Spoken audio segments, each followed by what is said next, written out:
Welcome to the third and final episode of my series on the Ancient Megaliths of Ethiopia. Today we're discussing the iconic Rock-Hewn Churches of Lalibela, masterpieces carved directly from solid rock. We'll also venture into southern Ethiopia to explore the fields of standing stones with carvings strikingly similar to those in Peru and Turkey. One even features a handbag. As we explore Lalibela today, pay close attention to the differences in style and sophistication between the different churches in the complex. If you've seen my previous Ethiopia episodes, consider how these sites might connect to Axum's obelisks and the Pre-Axumite temples. And tell me what you think. Are these sites really separated by 2,000 years? Okay, let's get started. The Rock-Hewn Churches of Lalibela are located in north-central Ethiopia, about 400 kilometers south of Axum. The site consists of a collection of 11 monolithic structures situated high on a rocky plateau at 2,500 meters, or around 8,200 feet above sea level. These churches were carved from basaltic scoria, a fine-grained, porous volcanic rock with the Mohs hardness of 4 to 5, making it relatively soft. Named after King Lalibela of the Zagwe dynasty, who ruled from 1181 to 1221 AD, the site was designated a UNESCO World Heritage Site in 1978. The churches are divided into 3 groups: the northern group with 6 churches, the eastern group with 4, and the iconic standalone Church of St. George to the west. A seasonal stream, which at least is partially man-made, separates the northern and eastern groups. Legend surrounds Lalibela's creation. Tradition holds that King Lalibela, inspired by a divine vision, built these churches as a new Jerusalem after Muslim conquests made pilgrimages to the Holy Land difficult for Ethiopian Christians. According to one story, God revealed the church's layout to King Lalibela, instructing him to carve them from living rock to mirror sacred sites in Jerusalem. This is reflected in their names: the House of St. Mary, the House of Michael, and the river called the Jordan. Remarkably, tradition claims that all 11 churches were completed in just 24 years, an astonishing feat given the scale of excavation. A popular legend suggests that angels assisted with construction, with humans working by day and angels doubling the progress at night. This story is especially tied to the Church of St. George, whose perfect cuneiform shape and intricate carvings seem almost superhuman. Let's take a closer look at these incredible monuments. Where available, I've tried to include the results of an amazing 3D scanning project called the Zamani Project. They have kindly posted all of their scans online for people to examine. I highly recommend checking them out. I've included a link to their website in the show notes. The northern group includes 6 churches, organized generally on an east-west axis. The overhead Zamani project scans are really helpful here for seeing the layout of the group. Notice the deep courtyards and carved pathways throughout the site. We'll start with the House of the Savior of the Lord, the largest and farthest east of the monuments in this group. The House of the Savior of the Lord is the largest rock-hewn church in the world. Carved top down from a single block of volcanic rock, this freestanding monolithic structure was created by excavating downward, shaping the exterior and hollowing out the interior. It features 36 monolithic pillars, giving it the look of a Greek temple. Some pillars remain original, carved from the bedrock, while others have been renovated with modern brick. The church has 34 windows in the Axumite style, a wide courtyard, and a flat roof with a decorative frieze very closely resembling the distinctive crescent-shaped crown found atop Axum's obelisks. Erosion has taken a toll. A protective metal shelter was placed over this site and others in the complex in 2008. Inside the structure, there are 28 pillars laid out in 4 rows, which divide the 800 square meter interior. That's about the size of 2 NBA basketball courts. It's really incredible to consider the engineering precision required to build this structure, and all of the structures we're going to discuss today. These are built top down, ensuring the pillars and walls were evenly spaced and sufficiently thick to support the massive solid stone roof, while carving intricate details like windows and arches as you work your way down. It's really hard to wrap your head around. Next is the House of St. Mary, another monolithic structure. Its exterior is relatively plain, with a colonnaded facade, arched niches, and small windows featuring crosses and swastikas, an ancient global symbol. Detached except for its base, it's surrounded by a courtyard with carved pools and stone steps. The interior has a nave, aisles, and a sanctuary, and is renowned for its rare, well-preserved frescoes depicting biblical scenes and geometric patterns. Keep this church in mind. We're going to be revisiting it later. There are some very interesting anomalies I want to tell you about with this one. The remaining 4 churches in the northern group are semi-monolithic, or semi-rock-hewn, meaning they're still partially attached to the bedrock. The House of the Cross, in the same courtyard as the House of St. Mary, features the crescent-shaped crown design we saw in the first structure. Overall, it's much smaller than the other churches, only 8 meters by 7 meters. But note the austere doorways in this small church. If you've seen my previous episodes, you may recognize these. They look almost identical to the doorways carved on the obelisks in the tomb of the false door in Axum. The House of the Virgins, the House of Golgotha, the House of Michael, and a small area called Adam's Tomb are less sophisticated, with irregular shapes, round edges, and plain facades. Archaeologists say that these were undecorated because builders wanted to, quote-unquote, emphasize their spiritual function over ornamentation. But given the far inferior stonework compared to the other structures that we just discussed, I suspect that these structures were carved later by less skilled artisans. We'll move now to the eastern group. This group includes 4 churches, organized generally on a northeast to southwest axis. The overhead Zamani project scans, again, are really helpful here in visualizing this group. We'll start at the top of this group and work our way down through the labyrinth of passageways. Starting with my favorite, the House of Emmanuel. This rectangular, multi-storied, monolithic structure, measuring 18 meters long, 12 meters wide, and 12 meters high, is isolated by a deep courtyard. Its exterior very closely mirrors Axum's obelisks and palaces, with horizontal bands of recessed panels and protruding monkey head beam ends. The facade resembles a 3-story building, with false windows on the lower level, functional windows in the middle, and decorative friezes above.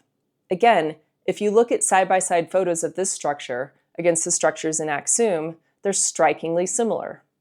On the left, you see the multi-storied look at the House of Emmanuel, with the Axumite-style doorways and monkey head windows. And on the right, the very similar designs on the obelisks in Axum. An incredible likeness, isn't it? The interior also features very large square pillars, approximately 1 meter thick, supporting the vaulted ceiling. Throughout the interior, you see clean lines and very deliberate design. The pillars are evenly spaced to distribute the roof's weight, and the arched openings between the pillars enhance the structural stability, a technique requiring advanced engineering knowledge. Next, the House of Gabriel and Raphael is unique in the way that it blends monolithic and semi-monolithic construction, with only parts of its exterior attached to the bedrock. It features Axumite-style elements like crescent-shaped crowns and recessed doorways. It has a unique elevated entrance bridge, a narrow walkway with a steep drop-off. Some archaeologists have argued that this was originally built as a defensive fortress. But others have suggested that this front area was most likely lowered in a later time period. I very much agree with this second theory. You can see hanging stairs on the left, where there was most likely an original courtyard at this higher level. And if you look closely, you can also see how the roughly cut lines continue down into the lower level. I don't think this was defensive. I think its strange appearance is a result of hundreds or maybe thousands of years of additional work from subsequent cultures. The fact that Lalibela has been continuously occupied certainly adds some complexity to the interpretation of these sites. Next, the House of Father Libanos is another semi-monolithic church. This church is tucked into a cave-like area and is freestanding with the exception of the roof and the floor of the structure. The facade is simple with minimal decorative elements, but the inside has some really interesting details. I think it does a good job of showing what the carvings around the complex may have looked like before weathering and erosion took a toll, as this structure has been protected by the rock cover. The lines are sharp right angles, very clean and smooth. The last of the churches in the eastern group is the House of Mercurius, which is roughly hewn. Again, this structure was likely carved later by less skilled builders, similar to the last sites we discussed in the northern group. And finally, to wrap up our grand tour of the rock-hewn churches of Lalibela, we come to the most famous of them all, the Church of St. George. This iconic structure stands alone to the west, carved into a deep pit on a sloping rock terrace, accessible via an entrance trench and tunnel. Hewn top down, this monolithic masterpiece required excavating 3,400 cubic meters of rock for the trench and 450 cubic meters for the interior. Just imagine the precise planning required to ensure structural integrity while removing this vast amount of rock. Shaped like a Greek cross with 12-meter arms, its cruciform plan is both symbolic and structurally efficient, evenly distributing the weight. The roof, which is level with the ground, features 3 interlocking crosses in relief. Carved 12 meters deep, the church rests in a 3-tiered base, with a trench engineered to prevent water buildup. It includes 9 lower false windows and 12 upper windows with crescent-shaped crowns, all in Axumite style. And the interior is quite incredible too. Dating Lalibela is challenging. As a sacred site for Ethiopian Orthodox Christians, it's closely guarded by the clergy, limiting archaeological investigations. And since these structures are made entirely of stone, traditional dating methods are difficult. Official archaeological narratives rely on tradition, claiming King Lalibela built all 11 churches in 24 years during his reign. Liturgical sources and inscriptions on wooden altars are also used to support the dating of this site to the 12th to 13th centuries AD. However, some scholars propose a slightly longer timeline and acknowledge that these structures may have originally functioned as something other than churches. Based on architectural similarities to Axum's megaliths, they propose that these structures could have been built along the same timeline. But remember, they believe Axum's megaliths were built in the 7th to 12th centuries AD. I believe there's a good case to be made that the monoliths we see in Axum may be far, far older than archaeologists believe, which I think may also be the case with some of these monuments in Lalibela. Let's look again at the primary sites in this complex. Back to the map of the site. The 3 primary and most impressive structures, the House of the Savior of the World, the House of Emmanuel, and the Church of St. George, all have their own separate, deeply excavated courtyards, and they're quite large monumental structures that seem to be set apart. Then, scattered around the complex, you also find a few other structures that have very precise carvings, including Axumite-style doors, windows, and monolithic pillars. The House of the Cross and the House of Father Libanos are good examples of this. What I believe, and this is only my opinion, is that these structures, the ones that exhibit this type of clean-lined megalithic architecture, were all part of the original monumental construction of this site. Then there are the other less sophisticated structures, the House of the Virgins, the House of Golgotha, the House of Michael, and the House of Mercurius, with irregular-shaped, rounded edges and plain facades. I believe these and other smaller sites like them were carved later, over perhaps hundreds or thousands of years. If you look closely, you can spot some good examples of what appear to be older Axumite-style doorways just sort of hanging in the air. It seems to me that this was the older original level of construction.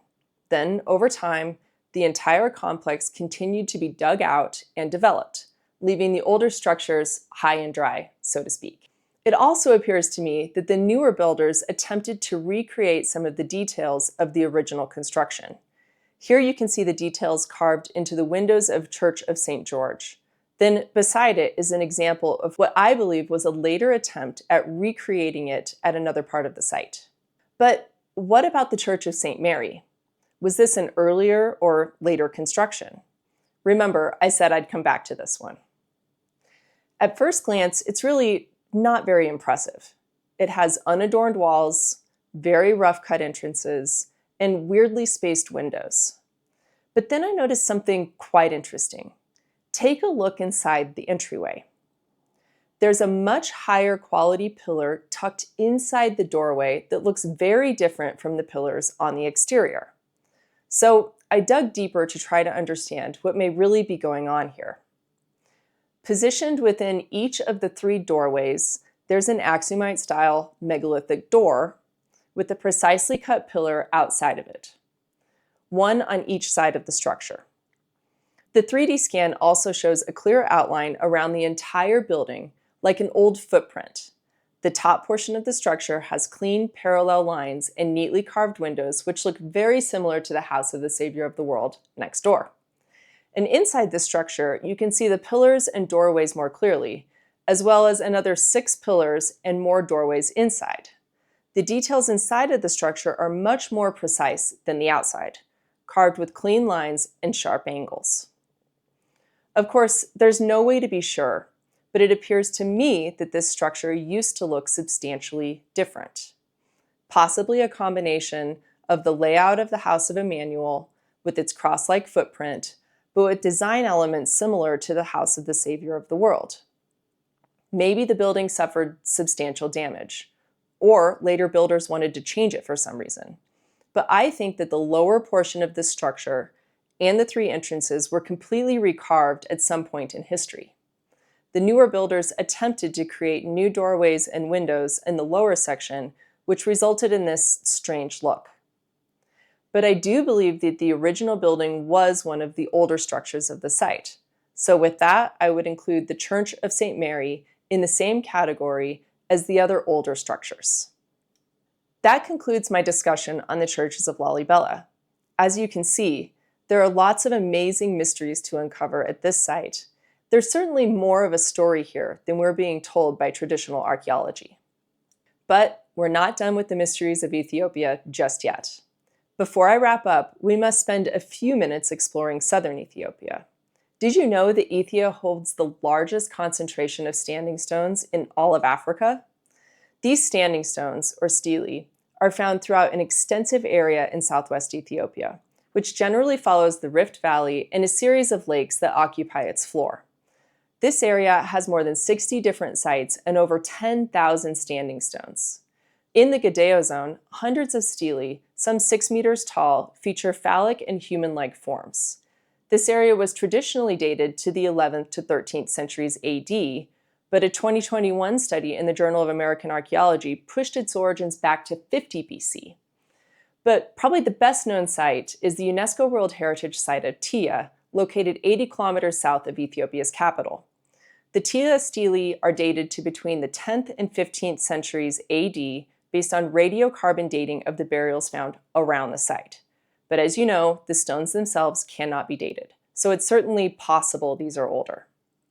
Many of the stones have symbols carved in low relief. The most famous of these images found on these stones is one that has been widely interpreted as a dagger or sword. Sometimes these images point upward, sometimes they're directed downward. Other common images on these stones include a Y-shaped image with a rectangular base and a branched pillar, a zigzag pattern, an X or H symbol, and a circle or disc symbol. These symbols, along with the sword image, appear on nearly all of the Tia monoliths. One particularly intriguing Tia stele depicts a female figure with her hands resting near her navel, similar to other carvings we see all over the world, including Turkey. She wears a necklace, and if you look closely, you can see what appears to be a handbag representation in the bottom corner. There are lots of theories about what these symbols mean, but nobody knows for sure. These sites certainly add another intriguing element to Ethiopia's incredible megalithic heritage. This series has taken us through Ethiopia's extraordinary ancient sites: Axum's towering obelisks and subterranean chambers, Pre-Axumite temples with their Sabaean connections, Lalibela's rock-hewn churches, and the standing stones of southern Ethiopia. So, What do you think? Are these sites connected? Could Lalibela's finest churches share origins with Axum's megaliths? And how old are these sites really? Let me know what you think. If you enjoyed this series, please hit that subscribe button, give me a thumbs up, and leave a review on your favorite platform. Your support helps me grow this channel. You can also follow me on Instagram, X, and Facebook at Secrets in Stone. We'll see you next time.